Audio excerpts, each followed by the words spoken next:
నమస్తే, welcome to non stop news. రోజంతా బిజీగా ఉన్నారా? న్యూస్ అప్డేట్స్ మిస్ అయ్యారా? డోంట్ వరీ, బ్రేక్స్ లేకుండా బోర్ కొట్టకుండా నాన్ స్టాప్ న్యూస్ ప్రతిరోజు రాత్రి 9 గంటలకు. నేను హిమబిందు. నేను అనుశ్రీ. ఖచ్చితంగా మళ్లీ వైఎస్ఆర్సీపీ అధికారంలోకి వస్తుందని ధీమా వ్యక్తం చేశారు సజ్జల రామకృష్ణారెడ్డి. జూన్ 9న వైఎస్ జగన్ ముఖ్యమంత్రిగా ప్రమాణం స్వీకారం చేస్తారన్నారు. ఇందులో ఎటువంటి డౌట్ లేదన్నారు సజ్జల. అయితే కౌంటింగ్ సమయంలో పార్టీ శ్రేణులు అప్రమత్తంగా ఉండాలని సూచించారు సజ్జల. అవతల ధర్మయుద్ధం చేసేవాడు కాదు మన ప్రత్యర్థి. వారికి తెలిసిన విద్య అడ్డంగా కొట్టడం, అది గమనిస్తూనే ఉన్నాం. అది ఈసీ కావచ్చు, ఇంకోటి కావచ్చు. వాళ్ళు ఒకసారి అనుకుంటే ఎట్లా కొడుతూ పోతుంటారు అనేది వాళ్ళ మనం కంటిన్యూస్ ఫేస్ చేస్తున్నాం. మాకంటే ఫీల్డ్లో మీరు ఎక్కువ ఫేస్ చేస్తుంటారు కాబట్టి దయచేసి ప్రతిదీ మా టార్గెట్ మనది ఇది అనే దృష్టిలో పెట్టుకొని దానికి తగినట్టు తెలుసుకోండి. ఎప్పటికప్పుడు మనం చూస్తూనే ఉన్నాం. ఎన్నికలు పోలింగ్కు ముందు నుంచి, పోలింగ్ రోజు నుంచి చూస్తే మరీ అన్యాయంగా ఎటుపోతున్నాయి అనేది జాగ్రత్తగా, మరింత జాగ్రత్తగా ఉండాల్సిన అవసరం కనపడుతుంది. మళ్ళీ అధికారంలోకి వస్తున్నాం, ప్రమాణంగా వస్తున్నాం. 9న ప్రమాణ స్వీకారం ఉంటుంది. ఇందులో ఎలాంటి డౌట్ లేదు. పోస్టల్ బ్యాలెట్ పై ఏపీ ఎన్నికల ప్రధానాధికారి ముఖేష్ కుమార్ మీనా జారీ చేసిన మెమోపై కేంద్ర ఎన్నికల సంఘానికి వైఎస్ఆర్సీపీ ఫిర్యాదు చేసింది. పోస్టల్ బ్యాలెట్లపై సీఈఓ ఇచ్చిన మెమో నిబంధనలకు విరుద్ధంగా ఉందని ఈసీఐకి కార్యదర్శి ఫిర్యాదు చేశారు MP Niranjan Reddy. Postal ballot ఓట్లను తిరస్కరించే విధంగా నిబంధనలు ఉన్నాయని ఫిర్యాదులో పేర్కొన్నారు. సీఈఓ ఇచ్చిన మెమోను వెంటనే సమీక్షించాలని కోరారు వైఎస్ఆర్సీపీ నేతలు. పోస్టల్ బ్యాలెట్ లో గెజెటెడ్ ఆఫీసర్ వివరాల సడలింపుపై హైకోర్టుకు వెళ్లాలని వైఎస్ఆర్సీపీ నిర్ణయించింది. దేశం మొత్తం ఒకే రకమైన నిబంధనలు ఉంటే ఏపీలో మాత్రం కూటమి నేతలు చెప్పినట్టు ఈసీ నడుచుకుంటోందని వారు ఆగ్రహం వ్యక్తం చేస్తున్నారు. పోస్టల్ బ్యాలెట్ డిక్లరేషన్ ఫామ్ పై గెజెటెడ్ ఆఫీసర్ వివరాలు లేకపోయినా ఆ ఓటును అనుమతించాలని రాష్ట్ర ఎన్నికల ప్రధానాధికారి ఉత్తర్వులు జారీ చేయడాన్ని తప్పుపడుతున్నారు వైఎస్ఆర్సీపీ నేతలు. పోస్టల్ బ్యాలెట్ విషయంలో రాష్ట్ర ఎన్నికల ప్రధానాధికారి తీసుకున్న నిర్ణయం ఏకపక్షంగా ఉందన్నారు ఉత్తరాంధ్ర వైఎస్ఆర్సీపీ రీజనల్ కోఆర్డినేటర్ వైవి సుబ్బారెడ్డి. ఈ విషయంలో ఈసీ ఉత్తర్వులను ఉపసంహరించుకోకపోతే న్యాయ పోరాటానికి సిద్ధమవుతామని చెప్పారు. ఈ కూటమి పార్టీలు, మరీ ముఖ్యంగా తెలుగుదేశం పార్టీ, ఈయన కూటమిలో చేరిందే దానికోసం. ఎన్డీఏని వాడుకొని, ఎలక్షన్ కమిషన్ అడ్డం పెట్టుకొని ఇట్లాంటి కార్యక్రమాలు, చౌకబారు కార్యక్రమాలు చేయటం కోసమే ఆయన కూటమిలో చేరాడు. కూటమి వాళ్ళు చెప్పినట్టే, ఎన్డీఏ పార్టీ వాళ్ళు చెప్పినట్టే ఎలక్షన్ కమిషన్ మీద ఎలక్షన్ కమిషన్ వాళ్ళు చర్యలు తీసుకుంటున్నారనే దానికి ఇంతకన్నా నిదర్శనం చీఫ్ ఎలక్షన్ కమిషన్ వాళ్ళతో మా పార్టీ నాయకులు ఢిల్లీలో మాట్లాడుతున్నారు. మిగతా రాష్ట్రాల్లో ఏ విధంగా అలౌ చేస్తున్నారో అదేవిధంగా మా రాష్ట్రంలో కూడా అలౌ చేసే కార్యక్రమం చేయాలి. లేని పక్షంలో ఈరోజే దీనిపై కోర్టులో వేసేదానికి కూడా అన్ని ఏర్పాట్లు కూడా చేసుకోవటం జరుగుతుంది. ఎన్డీఏ భాగస్వాములుగా ఉన్నారు కాబట్టి ఎలక్షన్ కమిషన్ వాడుకొని ఈ కుట్ర కార్యక్రమం చేస్తున్నారు. దీన్ని తప్పకుండా అధిగమించే కార్యక్రమం మేము న్యాయపరంగా చర్యలు తీసుకొనైనా సరే అధిగమించే కార్యక్రమం చేస్తామని చెప్పి ఈ సందర్భంగా తెలియజేస్తున్నాను. ఏపీలో కౌంటింగ్ ఏర్పాట్లపై senior deputy election commissioner Satish Vyas video conference నిర్వహించారు. నియోజకవర్గాల వారీగా చేస్తున్న ఏర్పాట్లపై ముఖేష్ కుమార్ మీనాను అడిగి వివరాలు తెలుసుకున్నారు. వచ్చే నెల 4న ఓట్ల లెక్కింపు కార్యక్రమాన్ని విజయవంతంగా నిర్వహించేందుకు అవసరమైన అన్ని ఏర్పాట్లు పూర్తి చేశామని ముఖేష్ కుమార్ మీనా వెల్లడించారు. పోస్టల్ బ్యాలెట్ల లెక్కింపు కోసం టేబుళ్లను పెంచినట్లుగా తెలిపారు. ఓట్ల లెక్కింపు రోజు ఆయా జిల్లాల్లో ఎలాంటి అవాంఛనీయ ఘటనలు జరగకుండా పటిష్ట బందోబస్తును ఏర్పాటు చేసినట్లుగా senior deputy election commissioner Nitish Vyas కు వివరించారు సీఈఓ మీనా. సమస్యాత్మక నియోజకవర్గాల జాబితాలో విశాఖ నార్త్ను చేర్చడాన్ని తప్పుపట్టారు వైఎస్ఆర్సీపీ అభ్యర్థి కేకే రాజు. కీలక నేతలకు సమన్లు జారీ చేస్తూ కౌంటింగ్ రోజు బయటకు రావద్దని హెచ్చరించడాన్ని ఖండించారు. కౌంటింగ్ ఏజెంట్లకు కూడా నోటీసులు ఇస్తున్నారని, వైఎస్ఆర్సీపీ నేతలే టార్గెట్ గా ఈసీ వ్యవహరిస్తోందని ఆరోపించారు కేకే రాజు. ఓటమి భయంతో కుట్రపూరితంగా ఈరోజు వైఎస్ఆర్ కాంగ్రెస్ పార్టీకి సంబంధించిన అన్ని స్థాయిల్లో ఉన్న నాయకులపైన కూడా పోలీస్ కేసులు, బైండోవర్లు చేసే ప్రయత్నం చేసి కౌంటింగ్ సమయంలో అభద్రతాభావాన్ని గురి చేసే ప్రయత్నం చేస్తున్నారు. దీన్ని మేము తీవ్రంగా ఖండిస్తున్నాం. ఏది ఏమైనా పోలీస్ అధికారులు కానీ, ఎన్నికల అధికారులు కానీ ఒకటే విజ్ఞప్తి చేస్తున్నాం. మీకున్న అధికారాలని, విశిష్ట అధికారాలని న్యాయబద్ధంగా, నిబద్ధతతో వినియోగించాలని, ఏపీలో జూన్ 1న పెన్షన్ల పంపిణీకి నిధులు విడుదలయ్యాయి. 65,30,000 మంది లబ్ధిదారులకు 1939 కోట్లను అధికారులు విడుదల చేశారు. 47,74,000 మందికి డీబీటీ విధానంలో పెన్షన్లు జమ చేయనుండగా 17,56,000 మందికి ఇంటింటికి వెళ్లి పెన్షన్లు అందజేయనున్నారు. అంతకుముందు టీడీపీ, బీజేపీ నేతలు ఈసీకి ఫిర్యాదు చేసి వాలంటీర్ల ద్వారా పెన్షన్ పంపిణీని అడ్డుకున్నారు. వృద్ధులు, వికలాంగుల పెన్షన్లను ఇంటింటికి పంపిణీ చేయకుండా కూటమి అడ్డుకుంది. అయితే ఎన్నికల కోడ్ ఈ నెల 6వ తేదీ వరకు అమల్లో ఉండనుండటంతో అధికారులు ఈ నిర్ణయం తీసుకున్నారు.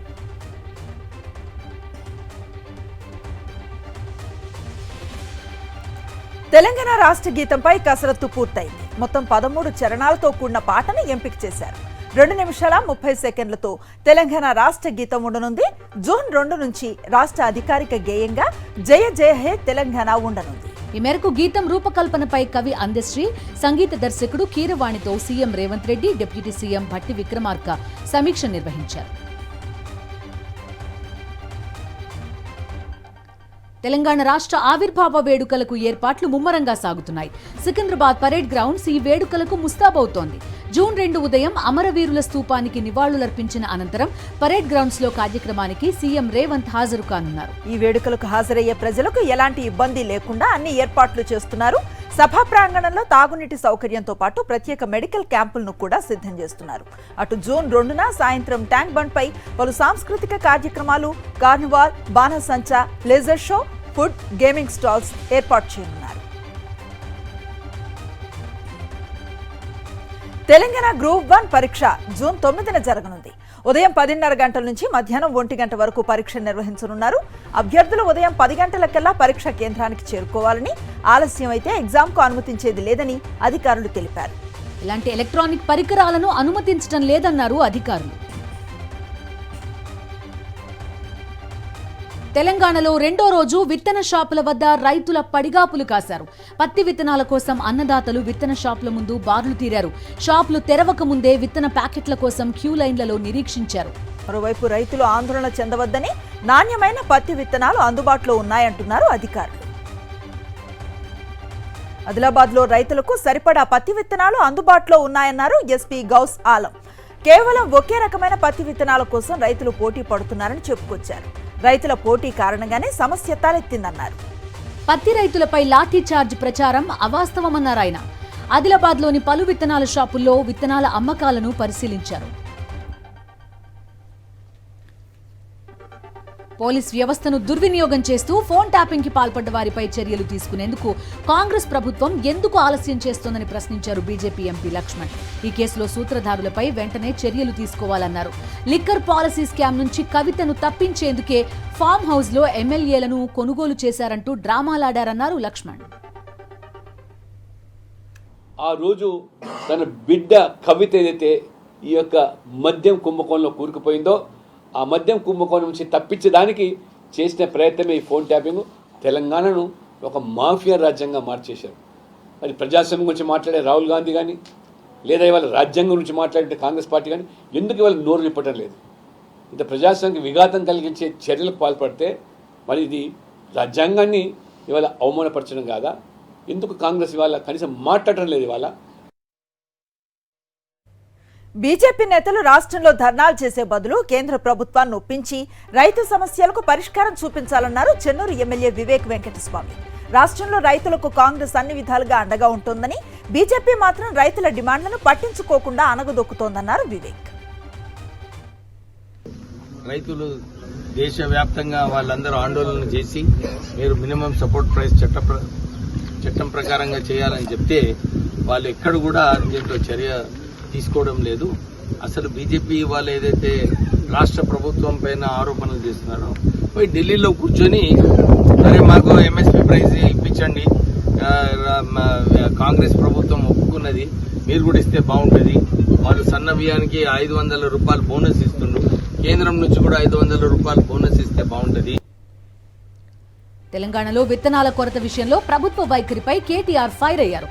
రాష్ట్రంలో ప్రభుత్వం ఉన్నట్టా లేనట్టా అని పోస్ట్ చేశారు. విత్తనాల కోసం రైతులకు ఏమిటి వెతలు, పర్యవేక్షించాల్సిన వ్యవసాయ శాఖ మంత్రి ఎక్కడ, ముందు చూపు లేని ముఖ్యమంత్రి జాడేది అని కేటీఆర్ ఎక్స్లో పోస్ట్ చేశారు. నిన్న ధాన్యం అమ్ముకుందామంటే కొనేవాడు లేడు, నేను విత్తనాలు కొందామంటే అమ్మేవాడు లేడని ఆగ్రహాన్ని వ్యక్తం చేశారు. తెలంగాణలో పాలన పడగేసిందని చెప్పేందుకు ఇదే నిదర్శనమని కేటీఆర్ ట్వీట్ చేశారు. ఎన్నికల ప్రచారంలో తిరగటం తప్ప ఎన్ని ఎకరాలకు విత్తనాలు అవసరమో లెక్క లేదా అని ప్రశ్నించారు. సాగునీళ్లు ఇవ్వక పంటలు ఎండగొట్టారని, ఇప్పుడు విత్తనాలు అందించే విజన్ కూడా లేదా అని కేటీఆర్ నిలదీశారు. రాష్ట్రంలో విత్తనాల కొరత లేదని చెప్పారు మంత్రి తుమ్మల నాగేశ్వరరావు. అన్ని జిల్లాల్లోనూ రైతులకు సరిపడా విత్తనాలు అందుబాటులో ఉన్నాయని వెల్లడించారు. రైతులకు ఎలాంటి ఆందోళన అవసరం లేదని చెప్పారు. ప్రజల కోరిక మేరకు జిల్లాల వారీగా విత్తనాలు సరఫరా చేస్తున్నట్టు తెలిపారు తుమ్మల. ఇక నకిలీ విత్తనాలు విక్రయించే వారిపై కఠిన చర్యలు తీసుకుంటామని హెచ్చరించారు మంత్రి తుమ్మల నాగేశ్వరరావు. మేము అనుకున్నటువంటి ఎకరాలకి సరిపోని విత్తనాలు సప్లై చేయమని చెప్పి అన్ని కంపెనీలకి కూడా ఇండెంట్ ఇచ్చాం. దాని ప్రకారంగా వాళ్ళు అన్ని జిల్లాల్లో కూడా ప్లేస్ చేశారు. ఇప్పటివరకు అన్ని జిల్లాల్లో కూడా పత్తి విత్తనాలు అన్ని కంపెనీలు సవ్యంగా ఉన్నాయి. రైతులకి తెలియజేయాల్సింది ఏంటంటే, ఏ కంపెనీ విత్తనం అయినా కూడా ఒకే రకమైనటువంటి దిగుబడి ఇస్తుంది. అది శాస్త్రజ్ఞులు చెప్పినటువంటి, పరిశోధనలు చెప్పినటువంటి అంశం. బీజేపీ ఎమ్మెల్యే రాజాసింగ్ కు మళ్లీ బెదిరింపు కాల్స్ వచ్చాయి. చంపుతామని బెదిరిస్తూ గుర్తు తెలియని వ్యక్తి కాల్ చేసినట్టుగా తెలిపారు రాజాసింగ్. చంపుతామని బెదిరిస్తూ పదే పదే కాల్స్ చేస్తున్నారన్నారు. పోలీసులకు ఫిర్యాదు చేసినా ఎలాంటి చర్యలు లేవని ఆరోపించారు రాజాసింగ్. దీంట్లో పాలిస్తీనీ ఒక టెర్రరిస్ట్ ఒక ఫోటో కనబడుతుంది, దానిపైన నంబర్ కూడా ఉంది. ఇది చేస్తాం, అది చేస్తాం, ధర్మం పట్ల నువ్వు అసలు పని చేయకూడదు, నువ్వు బంద్ చేసుకో, కన్వర్ట్ అయిపో నువ్వు, లేకపోతే నీకు నీ ఫ్యామిలీకి చంపేస్తాం. ఆ విధంగా ప్రతి ఫోన్ నుంచి అదే థ్రెట్స్ కాల్స్, బెదిరింపు కాల్స్, అదే మాటలు మాట్లాడుతున్నారు. హైదరాబాద్ ప్రజాభవన్ కు బాంబు బెదిరింపు కేసులో పోలీసులు పురోగతిని సాధించారు. 24 గంటల్లో నిందితుడిని అరెస్ట్ చేశారు టాస్క్ ఫోర్స్ పోలీసులు. నిందితుడు గుంటూరుకు చెందిన రామకృష్ణగా గుర్తించారు. ప్రజాభవన్, నాంపల్లి కోర్టుల్లో బాంబు పెట్టామంటూ పోలీస్ కంట్రోల్ రూమ్ కి రామకృష్ణ ఫోన్ చేసినట్టుగా తెలుస్తోంది. మద్యం మత్తులోనే ఈ బెదిరింపు కాల్ చేసినట్టు సమాచారం. ఫోన్ ట్యాపింగ్ కేసులో ఎస్ఐబి మాజీ డీఎస్పీ ప్రణీత్ రావు వాంగ్మూలంలో సంచలన విషయాలు బయటపడ్డాయి. 1200 మంది ఫోన్లు ట్యాప్ చేశామన్నారు. జడ్జిలు, విపక్ష నేతలు, జర్నలిస్టులు, వ్యాపారవేత్తలు, విపక్షాలకు ఆర్థిక సాయం చేస్తున్న వారి ఫోన్లను ట్యాప్ చేశామన్నారు. కాంగ్రెస్ అధికారంలోకి రాగానే ట్యాపింగ్ ని నిలిపేశామని స్టేట్మెంట్లో పేర్కొన్నారు. ట్యాపింగ్ సమాచారం ధ్వంసం చేయాలని ప్రభాకర్ ఆదేశించారన్నారు. ప్రభాకర్ ఆదేశాలతో 17 హార్డ్ డిస్కులను ధ్వంసం చేశామని, పెద్ద ఎత్తున డేటా మొత్తాన్ని కాల్ చేశామన్నారు. ధ్వంసం చేసిన హార్డ్ డిస్కులను మూసీలో పడేశామని స్టేట్మెంట్లో చెప్పారు ప్రణీత్ రావు. బెంగళూరు డ్రగ్స్ కేసులో నటి హేమకు మరోసారి నోటీసులు ఇచ్చారు. నటి హేమ సహా 8 మందికి బెంగళూరు సీసీబీ నోటీసులు పంపారు. జూన్ 1న విచారణకు హాజరు కావాలని సీసీబీ ఆదేశించింది. ఇప్పటికే ఈ నెల 27న పోలీసుల విచారణకు హేమ డుమ్మా కొట్టింది. ఇప్పుడు జూన్ 1న విచారణకు ఆమె హాజరవుతారా లేదా అనేది సస్పెన్స్ గా మారింది. చైల్డ్ ట్రాఫికింగ్ కేసులో 13 మందిపై కేసు నమోదైంది. పిల్లలను కొనుగోలు చేసిన వారిపై కేసులు నమోదు చేశారు. తెలుగు రాష్ట్రాల్లో పిల్లలను కొన్న వారిపై కేసులు నమోదయ్యాయి. పిల్లల్ని కొనుగోలు చేసిన వారిని నిందితులుగా చేర్చారు పోలీసులు. ఇప్పటివరకు 50 మందిని విక్రయించినట్లుగా పోలీసుల విచారణలో గుర్తించారు. 16 మంది చిన్నారులను రెస్క్యూ చేశారు. మిగిలిన వారి కోసం గాలింపు కొనసాగుతోంది. అసలు తల్లిదండ్రులు ఎవరు అన్న దానిపై పోలీసుల దర్యాప్తు ముమ్మరం చేశారు. మరోవైపు రాచకొండ కమిషనరేట్ పోలీస్ బృందాలు ఢిల్లీకి వెళ్లాయి. ఢిల్లీలో విక్రయ ముఠా కోసం గాలింపును కొనసాగిస్తున్నారు. ఎక్కడి నుంచి పిల్లలను తీసుకొచ్చారో తేల్చనున్నారు. కిరణ్, ప్రీతి కీలక సూత్రధారులుగా గుర్తించారు. ఇప్పటివరకు 11 మందిని అరెస్టు చేశారు పోలీసులు. అక్రమ ఆస్తుల కేసులో అరెస్ట్ అయిన ఏసీపీ ఉమామహేశ్వరరావును చెంచల్గూడ జైలు నుంచి ఏసీబీ అధికారులు కస్టడీకి తీసుకున్నారు. ఉస్మానియా దవాఖానాలో వైద్య పరీక్షల అనంతరం బంజారాహిల్స్ ఏసీబీ కార్యాలయానికి తరలించనున్నారు. 3 రోజుల కస్టడీలో భాగంగా ఉమామహేశ్వరరావు అక్రమ ఆస్తులు, ఆయన ఇంట్లో దొరికిన బినామీ డాక్యుమెంట్స్ పై ఆరా తీయనున్నారు. ఏసీపీ డైరీ, ల్యాప్టాప్లో కొందరు పోలీస్ అధికారుల పేర్లు బయటపడగా విచారణలో మరికొంతమంది పేర్లు వెలుగులోకి వచ్చే అవకాశం ఉంది.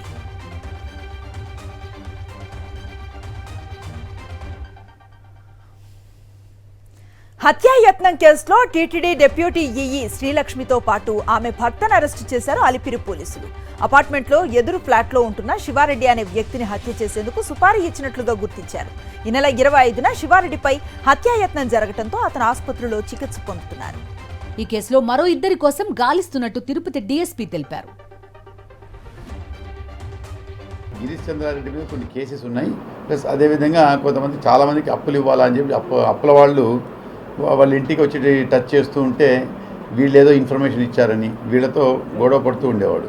సో వీళ్ళు అనవసరంగా నా దాంట్లో కల్పించుకుంటున్నారని ఒక దాని మీద కక్ష పెంచుకొని ఇతన్ని వెంకట శివారెడ్డి గారిని ఎలిమినేట్ చేయాలనే ఉద్దేశంతో వాళ్ళు వేరే వాళ్ళకి కొంత సుపారీ మంది కొంత డబ్బు ఇచ్చి అటెంప్ట్ చేయించడం జరిగింది. రియల్ ఎస్టేట్ మోసాలపై నటుడు జగపతి బాబు కీలక వ్యాఖ్యలు చేశారు. రియల్ ఎస్టేట్ వాళ్లు తనను మోసం చేసినట్టుగా తెలిపారు. సీఎం రేవంత్ కు కూడా రియల్ ఎస్టేట్ లో మోసం జరుగుతున్నట్టు తెలుసన్నారు. వాళ్ళు ఎవరా అనేది త్వరలో బయట పెడతానన్నారు జగపతి బాబు. రియల్ ఎస్టేట్ ఈ మధ్య మోసాలు జరుగుతున్నాయి, అంతకీ తెలుసు. సీఎం రేవంత్ రెడ్డి గారు కూడా చెప్పారు. రీసెంట్ గా నేను ఒక యాడ్ చేశాను, నన్ను మోసం చేశారు, చెక్ కూడా డిజానర్ చేశారు. చెక్ రాగానే పోస్ట్ లో అది కూడా పోస్ట్ చేసి వాళ్ళ వివరాలు మీకు చెప్తాను. ఏదైనా రేరా పర్మిషన్స్ అన్ని చూసుకుని జాగ్రత్తగా ఉండండి. Thank you. సైబర్ నేరగాళ్లు పోలీసులను వదలటం లేదు. సూర్యాపేట జిల్లా ఎస్పీ రాహుల్ పేరుతో నకిలీ ఫేస్బుక్, ఇన్స్టా అకౌంట్లు తెరిచి ఫ్రెండ్ రిక్వెస్టులు పంపుతున్నారు. అనంతరం డబ్బు పంపాలంటూ మెసేజ్లు పెడుతున్నారు. నకిలీ ఖాతాలపై అప్రమత్తంగా ఉండాలని ఎస్పీ రాహుల్ సూచించారు.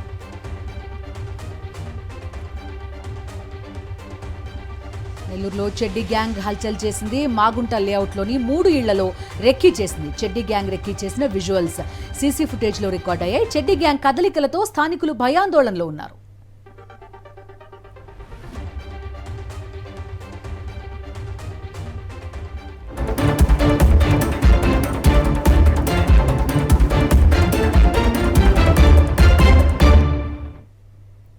ఒడిషా ముఖ్యమంత్రి నవీన్ పట్నాయక్ చేయి వణుకుతున్న వీడియో వైరల్ అయిన నేపథ్యంలో కీలక వ్యాఖ్యలు చేశారు ప్రధాని మోదీ.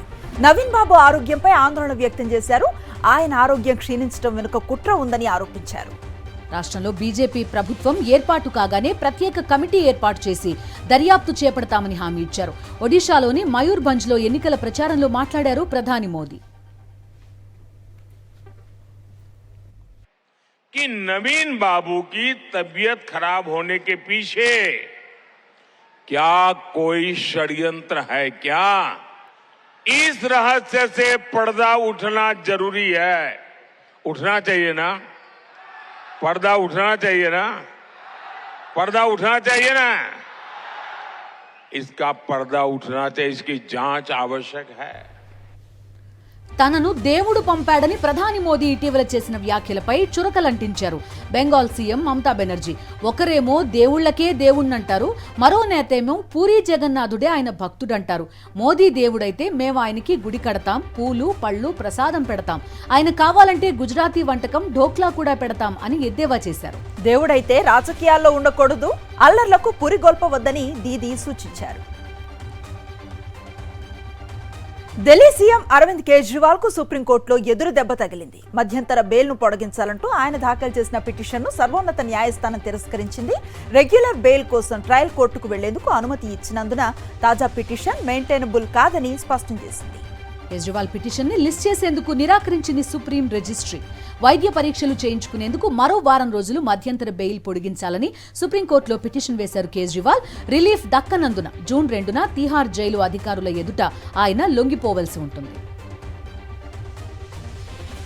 ఢిల్లీ లిక్కర్ స్కామ్ కేసులో బీఆర్ఎస్ ఎమ్మెల్సీ కవితపై ఛార్జ్షీట్ను కోర్టు పరిగణనలోకి తీసుకుంది. జూన్ 3న కవితను కోర్టులో హాజరుపరచాలని వారెంట్ జారీ చేసింది. మరోవైపు మాగుంట, అరుణ్ పిళ్ళై, బుచ్చిబాబు, శరత్ చంద్రారెడ్డి వాంగ్మూలాలను ఛార్జ్షీట్లో పెట్టింది ఈడీ. హవాలా రూపంలో ఎవరెవరు అక్రమ సొమ్ము తరలించారనే వివరాలను కోర్టుకు అందజేసింది ఈడీ. మహిళలపై లైంగిక దౌర్జన్య ఆరోపణలు ఎదుర్కొంటున్న హసన్ ఎంపీ ప్రజ్వల్ రేవన్నకు బెంగళూరు కోర్టులో ఎదురు దెబ్బ తగిలింది. ఆయన ముందస్తు బెయిల్ పిటిషన్ను ప్రజాప్రతినిధుల ప్రత్యేక కోర్టు తిరస్కరించింది. ప్రజ్వల్ తరఫు న్యాయవాది అరుణ్ కోర్టులో ముందస్తు బెయిల్ పిటిషన్ను వేయగా న్యాయస్థానం దాన్ని కొట్టేసింది. మరోవైపు మ్యూనిచ్ నుంచి ప్రజ్వల్ మే 30న బెంగళూరుకు వచ్చేందుకు విమాన టికెట్స్ బుక్ చేసుకున్నట్టుగా తెలుస్తోంది. మే 31న ఆయన బెంగళూరులో అడుగుపెట్టే అవకాశం ఉంది.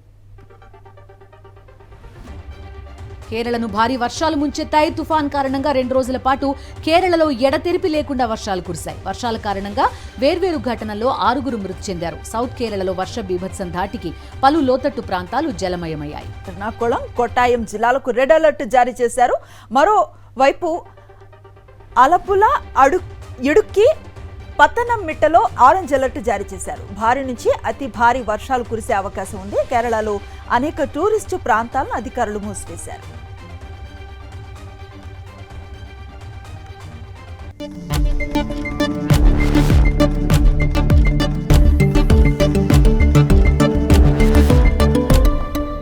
Coming to business updates. అంతర్జాతీయ మార్కెట్ల నుంచి వచ్చిన నెగటివ్ ట్రెండ్స్ తో స్టాక్ మార్కెట్స్ నష్టాల్లో ముగిశాయి. సెన్సెక్స్ 667 పాయింట్లు నష్టపోయింది. 74,502 వద్ద ముగిసింది. నిఫ్టీ 183 పాయింట్ల నష్టంతో 22,704 పాయింట్ల వద్ద ముగిసింది. సెక్టార్ సూచీలో టెక్ సూచీలు 0.59%, రియాలిటీ సూచీలు 0.88%, బ్యాంకెక్స్ సూచీలు 1.37%, బ్యాంకెక్స్ సూచీలు 1.37% నష్టపోయాయి. నిఫ్టీ టాప్ గెయినర్స్ లిస్టులో హిందాల్కో 3.52%, దివిస్ ల్యాబ్ 1.72%, బజాజ్ ఆటో 1.03% లాభపడ్డాయి. నిఫ్టీ టాప్ లూజర్స్ లిస్టులో SBI Life 2.53%, TechM 2.27%, Bajaj Finance 2.04% నష్టపోయాయి. దేశంలో బంగారం ధరలు మరోసారి పెరిగాయి. 22 క్యారెట్స్ 10 గ్రాముల బంగారం ధర ₹250 పెరిగి 67,100 రూపాయలకు చేరింది. 24 క్యారెట్స్ 10 గ్రాముల బంగారం ధర ₹270 పెరిగి 73,200 రూపాయలకు చేరుకుంది. వెండి కిలో ఏకంగా 1200 పెరిగింది, 97,700కు చేరింది. మహిళలకు సౌకర్యవంతమైన ప్రయాణం అందించేందుకు ప్రముఖ దేశీయ విమానయాన సంస్థ ఇండిగో సరికొత్త సదుపాయం కల్పించింది. మహిళలు విమానంలో ఎక్కడెక్కడ సీట్ బుక్ చేసుకున్నారో తెలియజేసేలా కొత్త ఫీచర్ అందుబాటులోకి తెచ్చింది. దీంతో ఇకపై మహిళలు వెబ్ చెక్ ఇన్ సమయంలో ఇతర మహిళా ప్రయాణికులు బుక్ చేసుకున్న సీట్లేంటో చూడొచ్చు. వాటిని బట్టి తమ సీట్లను ఎంచుకునే వెసులుబాటు ఉంటుంది. ఈ ఫీచర్తో వెబ్ చెక్ ఇన్ సమయంలో మాత్రమే మహిళా ప్రయాణికులు బుక్ చేసుకున్న సీట్లను చూడొచ్చు. ఒంటరిగా ప్రయాణించే మహిళలతో పాటు ఫ్యామిలీ బుకింగ్స్ కు కూడా ఇది వర్తిస్తుంది.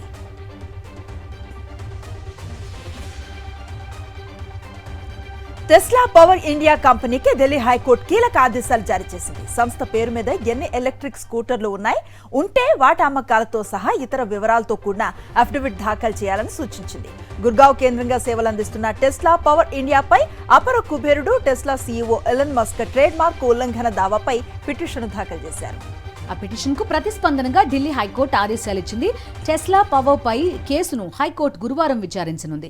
టెస్లా కంపెనీ ట్రేడ్ మార్క్ తో భారత్ లోని స్థానిక సంస్థ టెస్లా పవర్ ఇండియా వినియోగిస్తోందని, దీనిపై గందరగోళం నెలకొందని, వ్యాపార ప్రయోజనాలకు ఇది హాని కలిగిస్తోందని వాదించింది. అంతేకాదు టెస్లా పవర్ బ్యాటరీలపై తమకు అంటే టెస్లా యుఎస్ కు ఫిర్యాదులు అందుతున్నాయని ఢిల్లీ హైకోర్టులో దాఖలు చేసిన పిటిషన్లో టెస్లా వెల్లడించింది.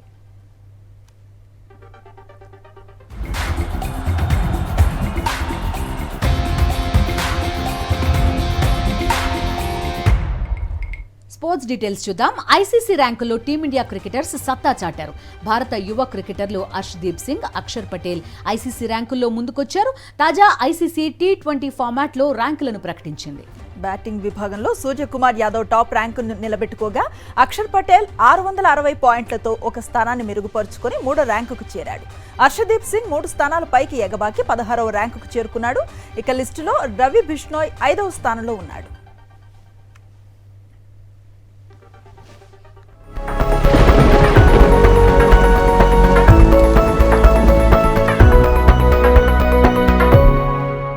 అప్డేట్స్ చూద్దాం. భానుడి భగభగలకు దేశ రాజధాని అల్లాడిపోయింది.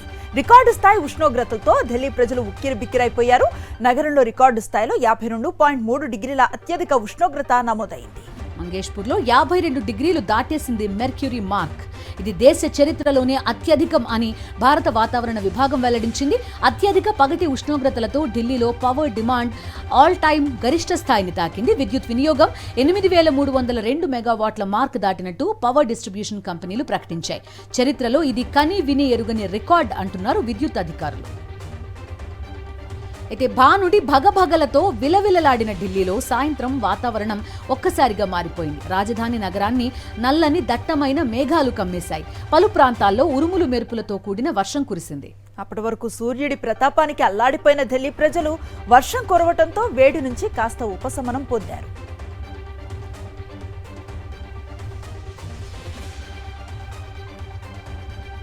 విపరీతమైన ఎండలతో అల్లాడుతూ ఉన్న ప్రజలకు కూల్ న్యూస్ చెప్పింది ఐఎండీ. నైరుతి రుతుపవనాలు రేపే కేరళను తాకనున్నాయి. జూన్ మొదటి వారంలో రుతుపవనాలు ఏపీలోకి ప్రవేశించనున్నాయి. అనుకూల వాతావరణంతో నైరుతి రుతుపవనాలు చురుగ్గా కదులుతున్నాయని, దీంతో రేపే కేరళలోకి ప్రవేశించే అవకాశం ఉందని అంచనా వేశారు. అయితే ఏపీలో మాత్రం మరో 3 రోజుల పాటు సాధారణం కంటే అధిక ఉష్ణోగ్రతలు నమోదవుతాయని చెప్పారు విశాఖ వాతావరణ కేంద్రం ఆఫీసర్ సునంద.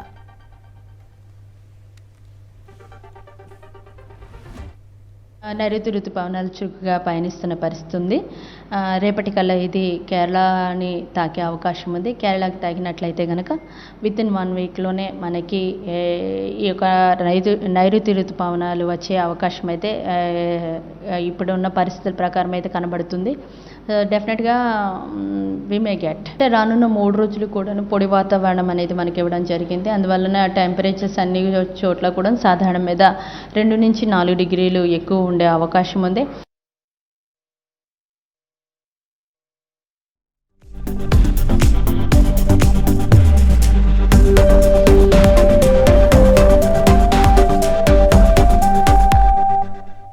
సినిమా విశేషాలు స్క్రీన్ 90లో చూద్దాం. పుష్ప 2 నుండి సూసేకి అగ్గిరావ మాదిరి అని సాగే లిరికల్ వీడియో సాంగ్ రిలీజ్ అయింది. సుకుమార్ దర్శకత్వంలో రూపొందుతున్న ఈ మూవీకి దేవిశ్రీ ప్రసాద్ సంగీత దర్శకుడు. గురువారం సుధీర్ బాబు హీరోగా నటించిన హరోం హరా ట్రైలర్ విడుదల కాబోతోంది. సూపర్ స్టార్ మహేష్ ఈ ట్రైలర్ రిలీజ్ చేస్తున్నారు. కార్తికేయ నటించిన భజే వాయువేగం మూవీ యూఎస్ సర్టిఫికెట్ సొంతం చేసుకుంది. భారతీయుడు 2 మూవీ నుండి చెంగల్వా అంటూ సాగే మెలోడీ గీతం విడుదలైంది. అనిరుద్ రవిచందర్ బాణీలు కట్టాడు. ఈ నెల 30న సినిమా లవర్స్ డే సందర్భంగా multiplex association of India bumper offer ప్రకటించింది. ₹99కే మల్టీప్లెక్స్ లో సినిమా చూసే అవకాశం ఇచ్చింది. తెలంగాణ సాధించుకుని 10 ఏళ్లు పూర్తి చేసుకున్న సందర్భంగా నేర్నాళ్ల క్రియేషన్స్ బ్యానర్ లో దచ్చన్న దారిలో త్యాగాల పాట రూపొందింది.